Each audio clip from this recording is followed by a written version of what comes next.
नमस्कार, मैं सुनीता राजेश्वर, अध्यक्ष बनी हूँ। धर्म कोई भी बुरा नहीं होता, किंतु बुरा तब हो जाता है जब अंधविश्वास और पाखंड को ही धर्म मान लेता है और ना मानने वालों के खिलाफ खड़ा हो जाता है। दोस्तों, जिस परिवार में मैं चैत्र अष्टमी के दिन पैदा हुई, वह परिवार जनसंघ के समय से कट्टर भाजपाई रहा है, माने 3 पीढ़ियां। हमारी कट्टरता इतनी ज़्यादा थी कि गैर जनसंघी के जीतने पर हमारे यहाँ जानबूझकर ढोल पताशे बजाए जाते थे और हमें दरवाज़ा बंद करना पड़ता था। चुनावों के दौरान हमारे घर के निचले हिस्से में जनसंघ कार्यालय बनता था और शौक में हम बच्चे किसकी वोट कटनी है और किसकी बनानी है पर्चियाँ बनाया करते थे। मेरे बाबूजी हमें गायत्री मंत्र के स्टिकर लाकर देते थे कि हम ज़्यादा से ज़्यादा लगाएं।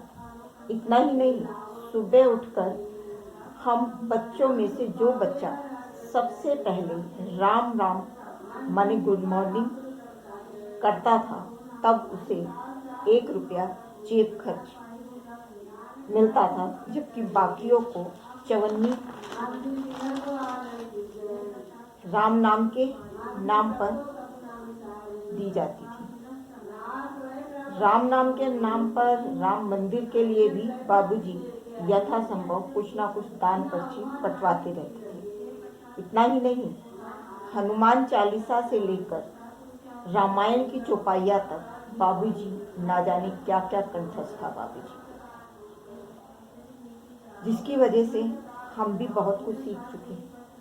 लेकिन जैसे ही मंदिरों में प्रवचन करना शुरू किया, तब जात पात आड़े आ गई और प्रवचन नहीं करने दिया गया। इसके बावजूद मेरे बाबूजी राम मंदिर बनने की आस मन में लिए ही इस दुनिया से विदा हो, क्योंकि राम तो सबके हैं, किसी पार्टी या व्यक्ति का ट्रेडमार्क नहीं। मगर मेरे बाल मन में यह जातीय भेदभाव फांस की तरह चुभा। फिर बचपन में सुना कि मेरे गोल्ड मेडलिस्ट भाई के पढ़ाई में होशियार होने के कारण ऊंच जात के लोग नोट्स वगैरह तो लेने में जी हजूरी करते थे मजबूरी में, लेकिन जातीय भेदभाव इतना कि घर का पानी तक पीने से परहेज बरतते थे और एक और भाई से नौकरी में सिफारिश और मदद तो चाहते थे, लेकिन बस मजबूरी ही यह सब करा रही थी। मेरे एक और भाई संघ की शाखा में निक्कर पहनकर जाते थे, तो रामलीला मंचन के दौरान सेवादारी में भी जाते थे। लेकिन यह जो जात पात मिटाने की बात करते हैं ना, राष्ट्रीय स्वयंसेवक संघ, वही सबसे ज़्यादा जातीय भेदभाव वहीं पर हुआ और दुखी होकर भाई ने शाखाओं में जाना छोड़ दिया। हमारा संयुक्त परिवार था, तब ये सारे किस्से कहानियाँ हमारे सामने ही घटी और सुनी। तब बाल मन पर फांस दर फांस चुभती चली गई। एक और किस्सा सुनाती हूँ। पड़ोस के रिश्ते से मेरे चाचा लगते थे। वे झंडे वाला मंदिर में सुबह मंदिर खुलने से लेकर रात मंदिर बंद होने तक सेवादारी करते थे, लेकिन इसके बावजूद जातीय भेदभाव के कारण खुद को इतना उपेक्षित महसूस किया कि वहाँ जाना ही छोड़ दिया। फिर बाबरी मस्जिद के दौरान जो कुछ हुआ, उसे इतना बड़ा चढ़ाकर एडिट कर दिखाया गया कि मन वितृष्णा से भर गया और भरता चला गया कि धर्म के नाम पर आखिर कितना झूठ परोसा जा रहा है। यह सब पूरे देश में हुआ होगा, लेकिन चांदनी चौक जो गढ़ बन गया था, क्योंकि शायद पास में ही संघ कार्यालय जो था। यूँ बताते हैं कि मेरे दादाजी दादी जी ने 47 में कुछ मुसलमानों की जान बचाई थी, जिनसे जीवन पर्यंत ईद पर सेवई और दिवाली पर मिठाई आती जाती रही।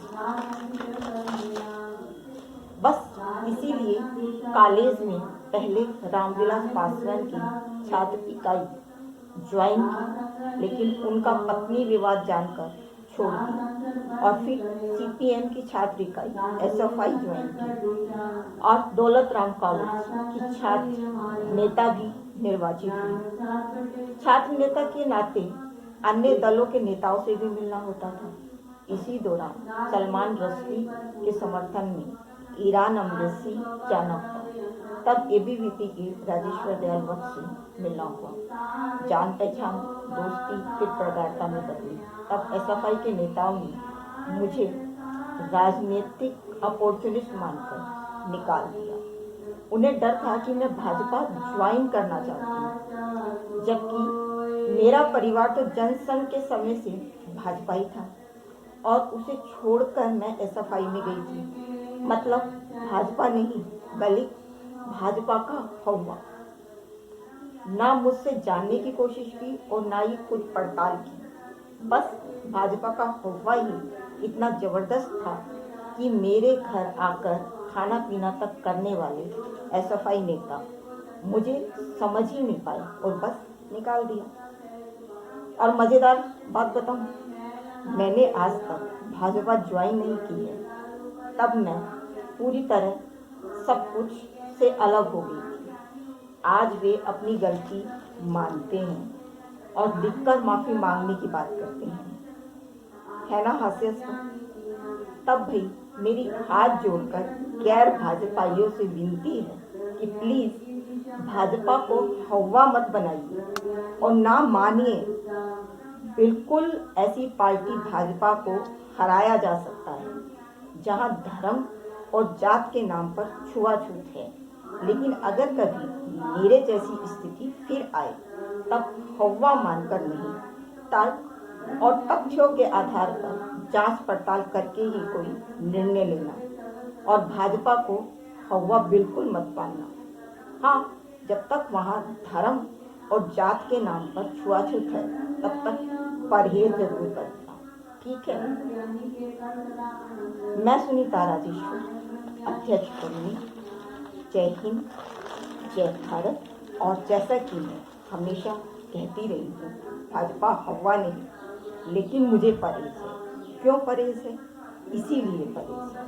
ऐसी और भी मेरे पास ना जाने कितने संस्मरण हैं। शायद ये मेरा सौभाग्य था कि मैं चांदनी चौक में पैदा हुई और दिल्ली के चांदनी चौक माने भारत का दिल दिल्ली और दिल्ली का चांदनी चौक जहाँ मैं जन्मी, वहाँ पर मुझे सभी तरह की हिंदू मुस्लिम एकता भी देखने को मिली और दूसरी जो कमियाँ थी और जो अच्छाइयाँ थी सब बहुत करीब से जान और समझ पाई। इसीलिए आज मैं इस स्थिति में हूँ कि समझ सकती हूँ कि क्या सही है और क्या गलत। तब भाजपा हवा नहीं, लेकिन मुझे परहेज है। जब तक वहाँ जात पात है, जब तक वहाँ धर्म के नाम पर राजनीति है, तब भाजपा को हवा नहीं, परहेज बिल्कुल करें और डरे नहीं। भाजपा का मुकाबला करें, डट कर। बिल्कुल हम हरा सकते हैं और जरूर हराएंगे। प्रयास हमेशा जारी है और जारी रहेगा। हमारी परिणय संस्था इसी के लिए तो प्रयासरत है, जाति तोड़ भारत छोड़। तब आइए इसमें प्रयास करते हैं, एक दिन हम जरूर सफल होंगे, है ना। तब प्रयास करिए एकजुटता का, समता और बंधुत्व का। मैं सुनीता राजेश्वर, अध्यक्ष कर्मी। जय हिंद, जय भारत।